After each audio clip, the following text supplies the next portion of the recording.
What to know about Rexburg, Idaho. Hello, you guys, welcome back. If you're new here, I'm Rebecca. I'm a realtor based here in southeastern Idaho, and I make videos every single week talking about all things life in southeastern Idaho, things to do here, tips for buying or selling, what to know if you're thinking about moving here, pretty much just anything under the sun when it comes to Idaho. But in today's video, I realized somehow I have never really made a video about Rexburg, Idaho.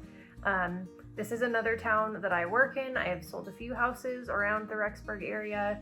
It's only like 25 to 30 minutes from Idaho Falls, so if you're looking in the southeastern Idaho area, you have definitely seen it. You've probably looked at some houses there, so I figured I would just do a video and talk about some general facts and things to know about Rexburg. So here we go. So number one, like I said, Rexburg is only 25 to 30 minutes-ish northeast of Idaho Falls. If you are heading like up to Yellowstone or up north into Montana, you'll probably hit Rexburg on the way. And in 2020, the population was just under 40,000. It is a college town. Brigham Young University, Idaho is based in Rexburg. So a lot of people come to Rexburg from all over to go to college there, and a lot of them end up staying and settle there and raise their families. So it is a little bit more of a college feel, but it's also a great area to raise your family. Another cool thing about Rexburg, like I said, is that there are a lot of attractions nearby. You're only about an hour to the West Yellowstone entrance of Yellowstone. Like Idaho Falls, you're also not far if you want to go over to the Tetons or go to Jackson Hole. And there's also things like Yellowstone Bear World right outside of Rexburg, which is super cool to take your kids to. It's just like a drive-through wildlife park. And it's really cool to just go hang out at and drive through and let your kids see a bunch of animals. They'll love it. Rexburg is probably about half the size of the greater Idaho Falls population, but it also has a lot of things there that you really don't need to drive anywhere else to get to. It has a few hospitals, it has Walmart and all of the major like shopping that you need.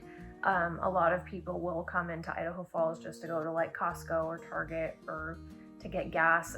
It's usually a little bit cheaper in Idaho Falls than it is in Rexburg, but in general, Rexburg is a pretty self-sustainable town. You really don't need to venture too far outside of it unless you really want to. And finally, another thing to note is that Rexburg winters can be a little bit tougher than Idaho Falls. I feel like whenever Idaho Falls gets hit with a snowstorm, if you drive up to Rexburg, they have more snow. It can be a little bit colder.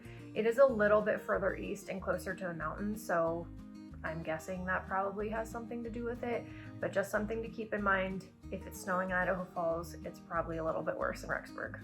So yeah, I know that was kind of short and sweet, but I hope that was helpful just to give you some random general facts about the Rexburg area.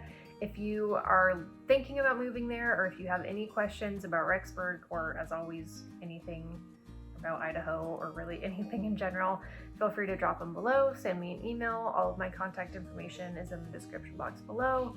Connect with me on social media, whatever you want to do. I'm always happy to help you guys out. So until my next video, I'll see you guys next time. Bye guys.